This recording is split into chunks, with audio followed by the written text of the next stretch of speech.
మంచి hit sir. సంక్రాంతికి వచ్చిన అన్ని సినిమాలు కూడా బాగా హిట్ అయిపోయాయి.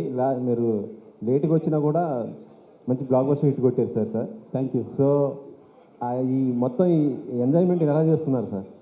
సార్ ఈ సక్సెస్ని ఎలా ఎంజాయ్ చేస్తున్నారు అంటున్నాను. ఈ 2 years ఏదైతే మనం అంటే ఈ రోజు కోసం కదా, ఎందుకంటే నాకు చాలా రోజుల నుంచి అవుట్ అండ్ అవుట్ ఎంటర్టైన్మెంట్, ఒక మంచి సెలబ్రేషన్ సీజన్ ఉంటుంది కదా, దాంట్లో సినిమా రిలీజ్ చేస్తే చూడాలని ఒక ఇది ఉండే. సో నేను థియేటర్కి అయితే ఫుల్ ప్యాక్ జనాలు ఆ కామెడీ ఎంజాయ్ చేస్తుంటే ఎస్ దీనికోసమే కదా మనం అనుకున్నది ఈరోజు. So we reach that. So ఆ హ్యాపీనెస్, ఆ కాన్ఫిడెన్స్ ఒకటి ఇచ్చిందనమాట. యాక్చువల్లీ అంటే రవితేజ గారి గత సినిమాలు చూస్తే కొద్దిగా ఇబ్బందికరంగా ఉండే, కానీ ఇప్పుడు ఆయన ఫ్యాన్స్ మాత్రం మిమ్మల్ని ఓ రేంజ్లో పొగుడుతున్నారు. అది అది ఆయన తీసుకుంటే కాలే అండి. ఇలా చేద్దామన్న ఆయన చెప్పిన దీన్ని బట్టే దాని ముందుకు తీసుకెళ్ళడం జరిగింది. సత్య గారిది అది సాంగ్ తీసేశారు కదా, నేను పెడతారా? జాయిన్ చేస్తున్నాం అండి, ఇవాళ జాయిన్ చేస్తున్నాను. సమ్మర్లో కూడా మళ్ళీ బ్లాక్ బస్టర్ పెద్ద కోసం వెయిట్ చేస్తున్నారు ప్రేక్షకులంతా, మెగా ఫ్యాన్స్. ఈ ఇయర్ 3 బ్లాక్ బస్టర్లండి. అంతేనా? అంతే. ఎలా ఉండబోతుంది సార్ అది? ఎలా వస్తుంది అవుట్పుట్? ఎలా వస్తుంది అది? ప్యారడైజ్ సూపర్గా వస్తుంది. ఓకేనా? కిషోర్ గారు ఇక్కడండి, ఇక్కడ కంగ్రాట్స్ అండి. Thank you sir. చాలా పడి నవ్వారు నిన్న. Thank you media show. Congrats. ఇంకొకటి అండి, ఇక్కడ సెన్సిటివ్ మ్యాటర్, చాలా సెన్సిటివ్ మ్యాటర్ని ఎలా రివీల్ చేస్తారని చెప్పి ఈగర్గా వెయిట్ చేసిన ప్రేక్షకులందరికీ కూడా థియేటర్లో సర్ప్రైజ్ ఇచ్చారు. రవితేజ గారితో మానస క్యారెక్టర్కి నేను నీకు చెప్పాను ఆల్రెడీ అని చెప్పించడంలో అవును ఒక పద్ధతి ఫాలో అయ్యారు మీరు. దానికి కంగ్రాట్స్ అండి. Thank you sir. ఇంకొక క్వశ్చన్ మీకు, ఈ సినిమాలో పర్టికులర్గా బయట జరిగే సోషల్ మీడియా కంటెంట్ అంతా తీసుకెళ్ళి పెట్టాలని చెప్పి ఆలోచన ఎవరిది? జనరేటర్లో పంచదార దగ్గర నుంచి అన్నీ వాడేశారు. యాక్చువల్గా ఏంటంటే అంటే మ్యాక్సిమం 70-80% ఆర్గానిక్ కామెడీ ఉంటుంది క్యారెక్టర్స్ కథ నుంచి. సో కొంచెం ఇప్పుడున్న జనాలు ఏంటంటే కొంచెం ఆ కామెడీ ఇప్పుడు ఇన్స్టాలో అండర్లైనంత వరకు నాకు ఆ ఇన్సిడెంట్లు అవేం తెలియదు. యాక్చువల్ ప్రామిస్, నేను అసలు సోషల్ మీడియాలో ఉండను. సో ఆ సోషల్ మీడియాలో ఉన్న కామెడీ పోర్షన్ అంతా కూడా పవన్ వర్క్ చేసింది. ఓకే. పవన్ బాసిల్ శెట్టి, ఎందుకంటే తను బేసిక్గా ట్రెండ్లో ఉంటాడు. ఓకే. సో ఇప్పుడున్న జనాలకి అవి కూడా కొంచెం యాడ్ అయితే బాగుంటుంది అంటే, సో ఆ దృష్టిలో తను వర్క్ చేయడం జరిగింది. ఓకే. సుధాకర్ గారు చెప్పండి. ఇందాక మీరు మాట్లాడుతూ రివ్యూల గురించి కొంచెం మీరు ఎక్కడో హట్ అయినట్టు అనిపిస్తుంది. అవునండి, నిద్ర లేకుండా అది కరెక్ట్ కాదు కదండి. ఇంతమందికి అంటే మేమేమి అంటే వేయొద్దని చెప్పట్లేదు, ఒపీనియన్ చెప్పండి. బట్ కానీ నిద్ర లేచిపోయేపాటికే 2 o'clock రివ్యూ వేసాడు వాడెవడో యూకేనో ఎక్కడ నుంచి. ఎలా ఎందుకని జరిగిందంటారా? ఇది ఏమన్నా దీని వెనక ఏమైనా కాన్స్పిరసీ ఉందంటారా? సినిమా తొక్కేయాలండి, అలా తొక్కేయాలని కాదు. బట్ వాళ్ళు కూడా ఒకసారి ఆలోచించుకుంటే బెటర్ అని. అంటే మరి సినిమాకి ఇండియాలో షో స్టార్ట్ అవ్వకముందే రివ్యూ వేసి ఎలా ఉంది అలా ఉందంటే అది ఇంపాక్ట్ పడింది కదా. అలా చేయొద్దు, మీరు వేసుకోండి. కనీసం ఫస్ట్ మార్నింగ్ షో అయిపోయిన తర్వాత వేస్తే బెటర్ కదా అని. ఓకే. కిషోర్ గారు కంగ్రాచులేషన్స్. సీన్ పెట్టారు, యాక్షన్ సీన్స్ చేసి కొంచెం అలసిపోయి దానికి రెస్ట్ ఇచ్చాను. ఇది ఫ్యామిలీ ఫన్ ఎంటర్టైన్మెంట్ అని. ఇది కాన్షియస్ కాలా? సినిమా సబ్జెక్టులో నుంచి వచ్చిన సీనా, లేదంటే ముందే అనుకుని అసలు ఈ స్క్రిప్ట్ చేశారు? లేదన్న, ఆ సిచ్యువేషన్ యాక్చువల్గా ఫైట్కి సిచ్యువేషన్లో లీడ్లో ఉంటుంది అది. అంటే వరుసగా ఇలా చేశాను సో డైట్ చేద్దాం అనుకుంటున్నానంటే, ఏం డైట్ అంటే ఫైట్ డైట్ అంటాడు. సో సీన్ ఒక మామూలుగా ఫైట్ ముందు ఒక కాన్సెప్ట్ అంటే ఒక లీడ్ తీసుకుంటాం కదా, అందులో భాగంగా షూట్ చేయడం జరిగింది. సో అనుకున్నాం ఫైట్, తర్వాత ఓవరాల్ ఫ్లోలో సరే ఫైట్ లేదనుకున్న డైలాగ్ మాత్రం వాడడం జరిగింది. చాలా సీన్స్లో ఇంకో కొత్త కోణం తీసుకున్నారు. అలాగే చాలా కాంప్లికేటెడ్ సీన్ అయినా ఇందాక మనోడు అడిగినట్టు మానసాకి రివీల్ చేసే సీన్ ఉంది. జనరల్గా అలాంటి సీన్ని చాలా ఎమోషనల్గా, చాలా బీభత్సంగా తీస్తారు. మీరు చాలా సింపుల్గా చెప్పేసి దాన్ని ఎలా అసలు ఏమని అంటే ముందే ఇదే అనుకున్నారా, ఇంకా వేరే లేదు వచ్చారా? నాకు ఫస్ట్ నుంచి ఏంటంటే ఇందులో నాకు బాగా ఛాలెంజ్ ఏంటంటే సీరియస్గా ఇప్పుడు ఈ సిచ్యువేషన్ అంటే డ్రామటైజ్ చేసి అలా నాకు పెళ్ళింది అనగానే ఒకలా చార్జ్ వెళ్ళి అట్లా కాకుండా మొత్తం బ్రేక్ చేద్దాం. అసలు చాలా క్యాజువల్, లోపల ఆడికి భయమే, ఏం చేస్తున్నాను కంగారు ఆ క్యారెక్టర్. ఆ కంగారు భయంలో ఒక విచిత్రంగా తెలియకుండా చెప్పేస్తున్నాం మనం. అది నేను ఛాలెంజింగ్గా తీసుకుని అలా చెప్తే ఎలా ఉంటుందనే దానివల్ల నాకు అంటే సీన్ రెగ్యులర్గా ఉంది. ఆ ట్రీట్ చేసే విధానాన్ని కొత్తగా చేద్దామన్న ఉద్దేశంతోనే దాన్ని మొత్తం అలా డీల్ చేశాను. కిషోర్ గారు భయ్యా మీరే మొన్న వచ్చిన వరప్రసాద్ బ్లాక్ బస్టరు. సో దానిలో కూడా నాస్టాలజికల్ సాంగ్స్ని వాడారు. భరత మహాశైలు కూడా సూపర్ హిట్. దీనిలో కూడా మీరు నాస్టాలజికల్ సాంగ్స్ని వాడారు. ఈ ఒకే టైంలో జరిగిన సినిమాలు ప్లస్ ఇది క్రియేటివ్గా మీ ఐడియానా లేకపోతే దీనికి అసలు కారణం ఏంటి? ప్లస్ ఇద్దరు డైరెక్టర్లు కూడా నాస్టాలజికల్ సాంగ్స్ వాడడానికి, అది మీరే చేయడానికి. నేను వర్క్ మాత్రమే చేశానండి, ఐడియాలు మాత్రం డైరెక్టర్ గారిది. ఇందులో రెండు. ఎస్. కిషోర్ గారు, యా కుమార్ గారు, కంగ్రాచులేషన్ సార్. Thank you. ఏం సునీల్ గారు నేను సార్ కావాలని చేశారు సార్.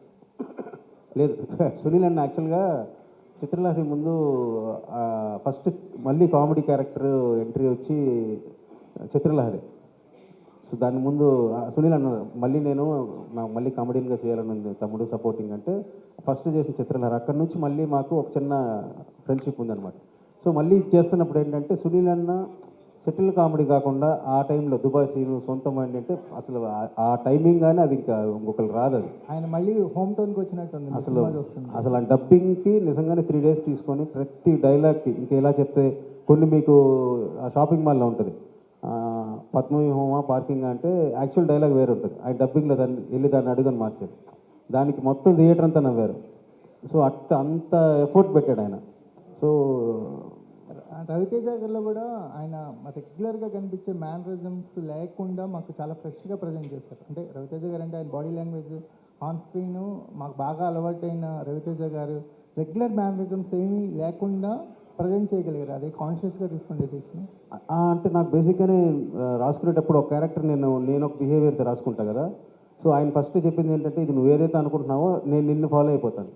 సో నేను చదివే టైంలో కూడా రామ్ ఏమన్నారంటే నేను నిన్ను ఫాలో అయిపోతాను.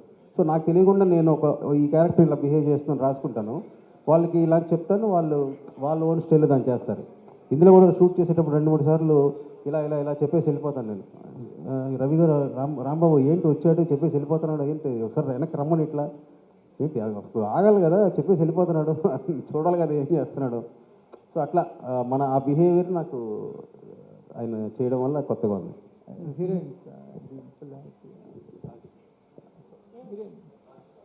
కన్నడలో ఈ ముందు గ్లామరస్ రోల్స్ మోడర్న్ క్యారెక్టర్స్ చేశాను, కానీ తెలుగులో ఇంతవరకు ఆ స్పేస్ని ఎక్స్పోజ్ చేయలేదు. But for the first time for Kishore sir to think Ashika ఇది చేయాలనుకున్నదే I felt okay a change over బాగుంటుందని. అండ్ ఈ character just modern looks or just లుక్స్కి మాత్రం కాదు, ఆ థాట్ ప్రాసెస్ ఆ క్యారెక్టరైజేషన్ కూడా అలాగే ఉంది. అంటే ఆ రెబెల్గా ఉండడం, ద క్యారెక్టర్ బిల్డప్, ఇది ఏం చేస్తుంది అనే అంటే హీరోకి ఏం చేస్తుంది అనే సిచ్యువేషన్కి ఆ ముందు ఉన్న అంటే ఆ బిల్డప్ ఏముంది ఈ క్యారెక్టర్కి, సత్యతో ఉన్న అంటే కాంబినేషన్ అవన్నీ ఐ థింక్ ఐ ఫీల్ అంటే ఇలాంటి క్యారెక్టర్స్ చాలా ట్రిక్కీగా ఉంటుంది to crack these kind of characters. Usually wife కానీ హస్బెండ్ కానీ it will be a typical characterization how will they do.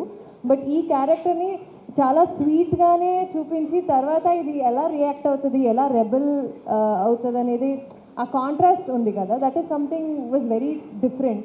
And దాన్ని it is very well portrayed on screen also. And ఇప్పుడు అన్ని స్క్రీన్స్లో they are all looking up to my character very well, Manasa క్యారెక్టర్ని, and how glamorously how differently from Varalu I'm looking అనేది screen మీద చూస్తే నాకు కూడా ఐ థింక్ అంత డిఫరెన్సియేషన్ కనిపిస్తుంది. అండ్ సార్ ఆ క్యారెక్టరైజేషన్ని చాలా బాగా చేశారు. That is something I'm very very happy and proud. Director Ashika గారు, actually continuation question for that with your screen presence ఇద్దరికి ఈక్వల్గా ఉందనిపించిందా? ఆఫ్టర్ చూసిన తర్వాత చేసినప్పుడు ఏమనుకున్నారు? After watching the movie what you feel actually? I'm very happy and satisfied.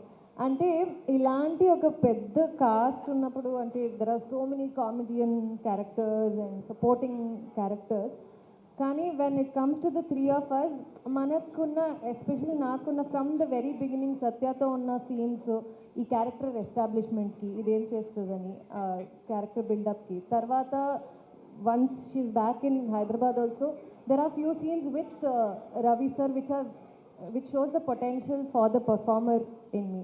So I think throughout carry chestudi characters. So I'm very very happy with the way this role is being portrayed to what I was offered as well.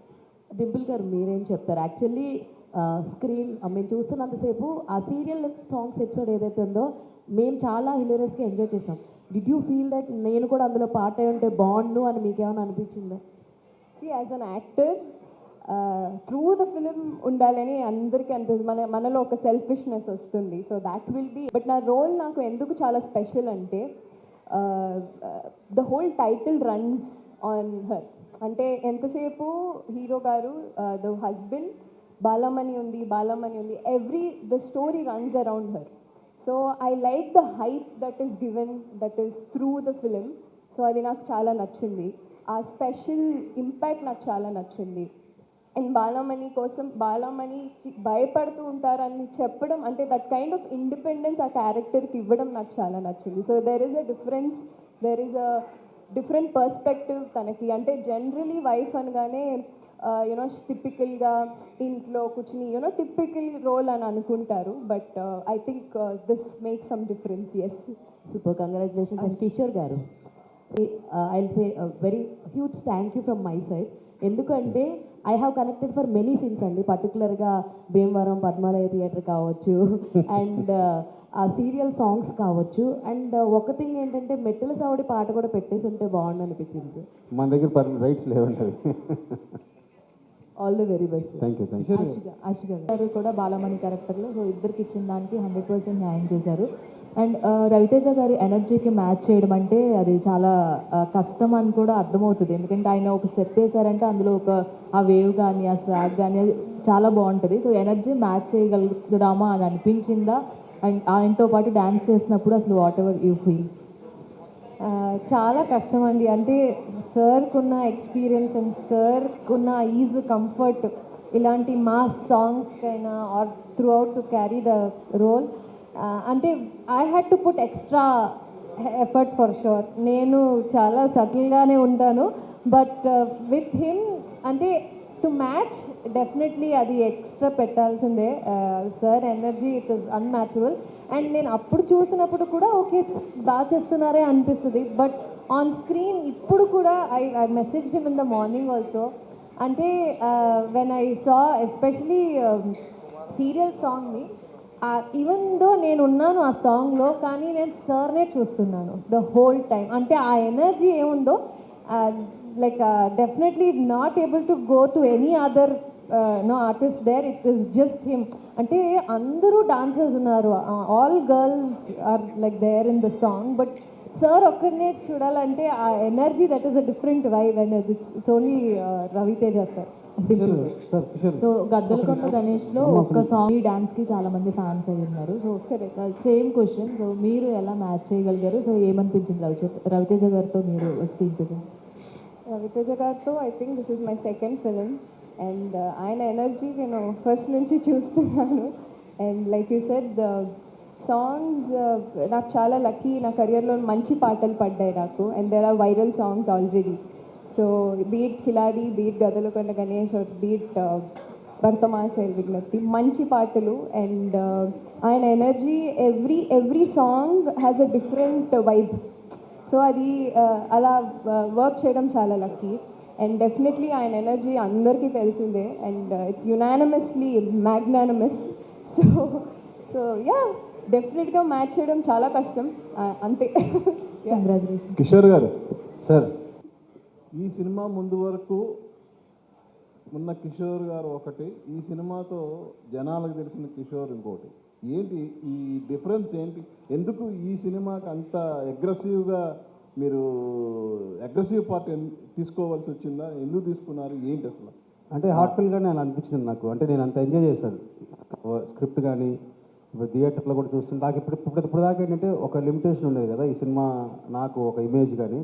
నేను out and out entertainer, ఇంతమంది యాక్టర్స్ని పెట్టుకొని commercial full fun cinema Kishore చేయగలడు అనేది prove చేసుకోవాలి కదా. So అందుకని నేను ఏంటంటే ఫుల్ అండ్ ఫుల్ నేను ఆ టార్గెట్ రీచ్ అవ్వడం కోసం అన్ని ఆస్పెక్ట్స్లోనూ యాక్టివ్గా ఉన్నానండి. సుధాకర్ గారు, సార్ ఇలా లేవు, బట్ ఈ సినిమాకి మీరు పెట్టిన ఆ బడ్జెట్కి ఇప్పుడు వచ్చిన రెస్పాన్స్కి ఎలా బ్రేక్ ఈవెన్ ఎన్ని రోజులు వచ్చిందా, రాబోతుందా, ఎలా అసలు? మా ఫ్యామిలీ సేఫ్ అంటారు, మా ప్రభాస్ మలారా సేఫ్ అండి. అంటే గట్టిగా. సండే కల్లా నాకు తెలిసి బయర్స్ అందరూ బ్రేక్ ఈవెన్ అయిపోతుంది. సండే వరకు సండే వరకు సాంగ్ని ఎందుకు సెలెక్ట్ చేసుకున్నారు? సీరియల్ సాంగ్ అన్న కాదు, వామో. అది వామోవాయో. రెండోది పబ్బులో కార్తీక దీపం పెట్టామని ఆలోచన. వామో వాయు అవుట్ అండ్ అవుట్ భీమ్స్ అని. ఎందుకంటే ఆల్రెడీ హీరో గారితో చాలా సినిమాలు ట్రావెల్ అయ్యారు కాబట్టి వాళ్ళు కొన్ని సాంగ్స్ బాగున్నాయి అంటే దాని పర్టికులర్గా మన సిచ్యువేషన్ వచ్చినప్పుడు మనం దాన్ని కరెక్ట్గా యూటిలైజ్ చేద్దాం అనుకొని, సో వాళ్ళు ఆల్రెడీ ఉన్న సాంగ్ అది స్వాతిరెడ్డి గారిది. సో కార్తీక దీపం అనేది నేను ఎప్పటి నుంచో నా మైండ్లో తిరుగుతుంది, పబ్బులో ఇలాంటి ఒక సాంగ్ చేస్తే ఎలా ఉంటుందని. కరెక్ట్ కుదిరింది, అది నేను అనుకుంది. కిషోర్ గారు అంటే ఈ కథ రాసేటప్పుడు అనార్కలి ఏమైనా తాగారా? అనార్కలి యాక్చువల్గా ఇందులో ప్రోడక్ట్ అదొక కథలో ఒక భాగం. బట్ త్రూఅవుట్ వెళ్ళేటప్పుడు ఏంటంటే అనార్కలి అంటే మళ్ళీ వైన్ సెన్సారు దాన్ని బ్లర్ చేయాలి, అన్నీ చాలా ఇబ్బందులు ఉంటాయి. సో అది కాకుండా ఫ్యామిలీ సినిమా చేస్తున్నప్పుడు అలాంటి టైటిల్ మళ్ళీ థ్రిల్లర్ కింద వేరే షేడ్స్లో వెళ్ళిపోద్ది. సో అప్పుడు పవన్ సజెస్ట్ చేసినప్పుడు ఇది చాలా బాగుందని దీనికి వెళ్ళిపోయాను. ఇంకో పాయింట్ ఏంటంటే అనార్కలి తయారు చేయలేదండి, ఊరికి పేపర్ మీద. అది పేపర్ మీద తయారు చేశారు కదా, అంతే. సూపర్. సార్ ఇంకోటి సునీల్ గారిది ఒక రివైండింగ్ షాట్ ఉంటుంది. ఏదండి? రివైండ్ reverse engineering, అవును. చాలా హిలేరియస్గా ఉంది, చాలా కొత్తగా ఉంది. ఆ థాట్ జనరేట్ అయ్యాక అంటే మీరు మ్యాచ్ నుంచి డిఫరెన్స్ ఏమైనా ఉంటుందా, లేకపోతే మీరు క్రికెట్ మ్యాచ్ నుంచి డిఫరెన్స్ తీసుకున్నారా? మీ థాట్ అలా ఎలా జనరేట్ అయ్యింది? లేదు, బేసిక్గా నేను అది వేరే సినిమా నేను అసిస్టెంట్గా వర్క్ చేసేటప్పుడు ఒక పర్సన్ చూశాను. అది అంటే కరెక్ట్గా వాళ్ళ లుక్స్ వాళ్ళ మధ్య ఉన్న మనకి మేము చుట్టూ ఉన్న మిగతా ముగ్గురు తెలిసిపోయింది, మేము సెన్స్ చేయగలిగాం ఆ బాడీ లాంగ్వేజ్ వల్ల. సో అది ఎప్పటి నుంచో నాకు చిన్న ఇష్టం అనమాట, నవ్వు అది. సో దాన్ని కరెక్ట్గా సునీల్ అనే క్యారెక్టర్లో కూర్చుంది. సో క్రికెట్ కమెంటరీ అనేది రాసేటప్పుడు దాన్ని ఇలాంటి సౌండ్తో డెలివరీ చేస్తే బాగుంటుందని యాడ్ అనేది. పేనా అనేది చాలా వరకు అంటే సినిమా చూసిన వాళ్ళందరూ బయటకు వచ్చినాక స్పెయినే ఉంటుంది, ఇంకా పెయినే బెటర్ అని కొంతమంది, పెయిన్ వద్దు స్పెయిన్కి వెళ్తే బాగుంటుంది అని కొంతమంది అలా కామెంట్ వినిపిస్తుంది. అంటే అంత కనెక్ట్ అయ్యారు ఆ వర్డ్స్కి, పెయిన్ అనే దానికి. సో దాని గురించి చెప్పారు. అది ఇప్పుడు స్పెయిన్ అనేది ఇప్పుడు మనకి కథలోనే ఇప్పుడు మానస్ అనే క్యారెక్టర్ స్పెయిన్ అనేది మీన్ చేసాం. సో ఆ క్యారెక్టర్ ఇచ్చే వర్డ్ ఏంటంటే పెయిన్ అని, అది ఇమీడియట్గా వచ్చింది, అదే తెలియకుండా పెయినా అనేది. కిషోర్ గారు, చాలామంది డైరెక్టర్స్ తమ ఓన్గా ఫేస్ చేసిన ప్రాబ్లమ్స్ని సబ్జెక్ట్స్గా మలుస్తుంటారు. మరి ఈ సినిమా లైన్ మీరు ఏమన్నా ఫేస్ చేశారా? మెయిన్ లైన్ ఏం ఫేస్ చేయలేదండి. ప్రస్తుతం ఆయన ఓన్లీ సుధాకర్ గారు, సార్ ఇప్పుడు జనరల్గా ఆడియన్స్ థియేటర్స్ రావడం చాలా కష్టంగా ఉంది. ఈ టైంలో టికెట్ రేట్ హైక్ చేయడం అనేది మీకు ఎంతవరకు ప్లస్ అయిందా మైనస్ అయిందా? అంటే ఇబ్బంది ఉంటుందండి, బట్ కాంపిటీషన్లో వచ్చి టికెట్ ఇక్కడ అసలు మేము అప్లై కూడా చేయలేదు, టికెట్లు పెంచబడిన రేట్లు అప్లై కూడా చేయలేదు. ఓన్లీ ఇక్కడ ఉన్న రేట్లు ఆంధ్రాలో ఇవ్వమని అడిగాం అంతే. ఓకే, మామూలు ఇక్కడ మా సింగిల్ స్క్రీన్ 175 అండి, మల్టీప్లెక్స్ వచ్చి 200 రూపీస్ తెలంగాణలో. అక్కడ వచ్చి 195 rupees single screen, 250 multiplex. So ఇక్కడ హైక్ చేయకపోవడం అనేది అడ్వాంటేజ్ అయిందా మీకు? అంటే అడ్వాంటేజ్ అంటే ఉంటుంది కదండి, కొంచెం అన్న అడ్వాంటేజ్ అవుతుంది. లాస్ట్ క్వశ్చన్ అండి సార్. భర్తమానశైలకు విజ్ఞప్తి అన్న టైటిల్, కంగ్రాట్స్ ఫర్ దట్. అంటే టైటిల్ పెట్టినప్పుడు రవితేజ గారికి టైటిల్ ఏంటి అన్నప్పుడు what is your opinion sir? అంటే అది చాలా రోజులు యాక్చువల్ డిస్కషన్ నడిచింది.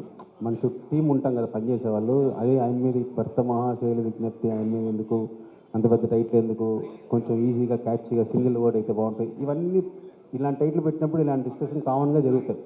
సో 1 month దానికి ఇంకా ఆన్సర్ చెప్పి మేము అందరూ కన్విన్స్ అయ్యి ఇలా బాగుంటుందని ఒక 1 month రన్ అయిన తర్వాత కాల్ తీసుకున్నాం. అప్పుడు హీరో అన్నారు నీ కాల్ తీసుకొని పోయాను.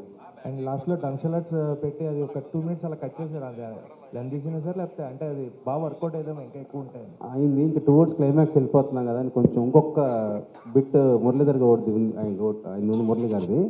ఇంకా టువర్డ్స్ క్లైమాక్స్ వెళ్ళిపోతున్నాం కదా, బ్రేక్ ఎక్కువ పడుతుందని అది తీసేసి వచ్చింది. కిషోర్ గారు, so first of all team మొత్తానికి కంగ్రాచులేషన్స్. Thank you. సో అంటే ఫస్ట్ నుంచి మీ ఫిలిమ్స్ చూసుకుంటే అంటే చిత్రలహరి కానీ లేదా ఉన్నదొకటే జిందగీ, నేను శైలజ, ఇవన్నీ కూడా ఎక్కువ ఎక్కడ టైం ఏది కూడా 2 hours 20 minutes దాటింది లేదు. అవును, అంటే కొన్ని సినిమాలు బాగున్నా ఎక్కువ రన్ టైం అయిపోయింది, అబ్బా ల్యాగ్ ఎక్కువైపోయింది అనుకుని ఉంటాం. బట్ మీ ఫిలిమ్స్లో ఈ రన్ టైం విషయంలో ఎలాంటి కేర్ తీసుకుంటారు మీరు? అంటే అంటే నేను ఒకసారి అయిపోయిన తర్వాత ఏమన్నా కట్ చేసేయాలంటే ముందే చేసుకుని లేదు కొన్ని ముందే ఇప్పుడు చిత్రలహరి ఉంది, సో 2 hours ఉంటుంది కరెక్ట్గా సినిమా. ఇంకా ఏదైనా యాడ్ చేద్దాం 10 minutes అంటే ఇది ఇంకే షూట్ చేసేయడానికి లేదు, చేసింది కూడా ఏం లేదు. కొన్ని తీసిన తర్వాత మనకి అనిపిస్తాయి, అది ఎక్కువ కూడా ఉండదన్నమాట. ఒక మ్యాక్స్ 6-7 minutes అలాంటివి తీసేయడం తప్పిస్తే, అంటే కావాలని ఇందులో చేయాలని కాదు. ఆ టైంలో ఎందుకంటే అన్ని థిన్ లైన్స్ కదండి, చాలా సింపుల్ లైన్స్ కదా, దాన్ని ఒక టైం కంటే కూడా మనం ఎక్కువ ఎక్స్టెండ్ చేస్తే అది కరెక్ట్గా ఉండదు. సో అందుకని కథలో నుంచే ఫాస్ట్గా వెళ్ళిపోతే బెటర్ అనే ఉద్దేశంతో అలా లాక్ చేయడం జరిగింది. Thank you sir, thank you. Kishore గారు, ఫన్, ఫ్యామిలీ, చాలా ఇంట్రెస్టింగ్గా స్వీట్ రివెంజ్ ఇవన్నీ జరుగుతూ టువర్డ్స్ క్లైమాక్స్ వచ్చేప్పటికి ఎలా క్లోజ్ చేస్తారా, ఎలా కన్విన్స్ చేస్తారా, ఎలా అని అనుకున్నాము. సో ఈ క్లైమాక్స్ని మీరు మీ వేలో ఎలా కన్విన్స్ చేస్తున్నారు? కన్విన్సింగ్గా అది నిన్న కూడా చాలా మంది ఇంకా చాలా అనుకున్నారా, లేదా ఇదే? లేదు, ఒక 7-8 వర్షన్స్ అనుకొని దీన్ని సడన్గా అప్పటిదాకా ఒక డ్రామాలోకి ఫ్లిప్ కొట్టినా కరెక్ట్గా ఉండదు, క్లాసులు బీకినట్టు అలా కాకుండా మీకు తెలియకుండానే ఈ హీరో క్యారెక్టర్లో ఒక జెన్యూనిటీ ఉంది. సో ఎక్కడ ఈ అమ్మాయికి తెలిస్తే బాధపడుతుంది, ఎక్కడ ఆ అమ్మాయి తెలిస్తే బాధపడుతుంది, పాపం తన అడ్వాంటేజ్ తీసుకోలేదు, అది ఇన్నోసెన్స్ ఉంది కదా. సో ఆ ఇన్నోసెన్స్తోనే మనం హ్యూమరస్గా ప్లే చేసి చేద్దాం, హ్యాపీగా వెళ్తాం, వెళ్ళేటప్పుడు హ్యాపీ ఒక చిన్న స్మైల్తో వెళ్తే బాగుంటుందనే ఉద్దేశంతో అలా డీల్ చేశానన్న. కిషోర్ సార్ సో మీ సినిమాల్లో కంప్లీట్గా ఆన్ పాయింట్ డీసెంట్ వేలో ఉంటాయి ప్రతి సినిమా, బట్ ఇందులో ఇంతమంది స్టార్ కమెడియన్స్ని తీసుకోవడం, what did you take the Liberty to, అంటే అంత కామెడీ జనరేట్ చేయడం we didn't expect in your filmography. This is huge అనమాట. ఫస్ట్ హాఫ్ అయితే ఫుల్ ఆన్ లాఫ్స్, అందరు నవ్వుతూనే ఉన్నారు. అండ్ జెంటిల్ మ్యాన్స్ కామెడీ అని కూడా వినిపించింది, ఎక్కువ మెన్నే కనెక్ట్ అయ్యారు కామెడీకి. So how did you achieve this feat అంటే what you want to say? లేదు, నేను కథ మొదలు పెట్టినప్పుడు నా టార్గెట్ ఏంటంటే అవుట్ అండ్ అవుట్ కామెడీ చేయాలి. సో అది మైండ్లో ఫుల్ ఎంటర్టైన్ చేయాలని పెట్టుకొని దాని తగినట్టు కాస్టింగ్ చూస్ చేసుకొని, సో టార్గెట్ అదే. సో అందుకనేసి కంగ్రాచులేషన్స్ అండి, సినిమా చాలా బాగుంది. బట్ ఒక్కటి ఏంటంటే నాకు అర్థం కాదు, సో చాలా వరకు బాలమణి గారి క్యారెక్టర్కి చాలా మంది కనెక్ట్ అవుతారు. బికాస్ ప్రతి ఒక్కరు అంటే వైఫ్ హస్బెండ్ వాళ్ళకే కావాలనుకుంటారు. బట్ మానస గారి క్యారెక్టర్ కూడా చాలా బాగుంది, కానీ బట్ ఎండ్ కార్డ్ అన్నది ఇచ్చారు సరే, బట్ రామ్ సత్య గారు ఎవరి దగ్గరికి వెళ్ళండి, అది క్లారిటీ ఇవ్వలేదు. లేదు, మానస చెప్పింది కదా లాస్ట్లో, నాకు తను పెళ్లి చేసుకోవడం ఎందుకు తీసుకెళ్ళిపోవడం లేదు, నాకు బాధ వేసింది అలా చేసినప్పుడు. బట్ ఎప్పుడైతే చావును కూడా లెక్క చేయలేదు, ఇక నా కోపం మీనింగ్లెస్ అంటే తను ఇంకా క్షమించి వదిలేసినట్టు. If you are in that situation, మీరు ఒకవేళ రామ్ సత్య గారి సిచ్యువేషన్లో ఉంటే ఏది చూస్ చేసుకుంటారు, ఎవరిని చూస్ చేసుకుంటారు? నేను అసలు సెకండ్ అది వేరే స్టోరీ, అది ఓకే నేను రీచ్ పోయి అది Chandru అనిపిస్తున్నాను. Okay Kishore garu, last question. Yes sir. Climax విషయంలో చాలా రోజులు మదన పడ్డారని, వెంకటేష్ గారు చేయాల్సిన సినిమా అని చెప్పి బయట టాక్ నడుస్తుంది, నిజమా? లో ఒక క్లిప్ కనిపించింది, అంటే ఇప్పుడు మీ క్యారెక్టరైజేషన్ ఒక కొత్త పర్సెప్షన్ మార్చే విధంగా మీ ఇద్దరు క్యారెక్టరైజేషన్స్ భర్తమానశైలి విజ్ఞప్తి నుంచి ఒక డిఫరెంట్ టేక్ అవే తీసుకునే అనిపిస్తుంది, ఆశికా గారు కానీ మీరు కానీ. So complete modern girl approach, complete family approach చూసాను. ఎలాంటి రెస్పాన్స్ అందుతుంది, అంటే చేసేటప్పుడు మీకు ఎలాంటి ఎక్స్పెక్టేషన్స్ ఉన్నాయి ఈ క్యారెక్టర్ మీద, ఇద్దరు చెప్పండి. సో మీరు అన్నట్టే వేరియేషన్ కనపడింది ఇందాక సార్ చెప్పినట్టే. సో ఆవిడకి కానీ నాకు కానీ నేను ఇంతకుముందు ఆల్రెడీ గ్లామ్ రోల్ చేశాను.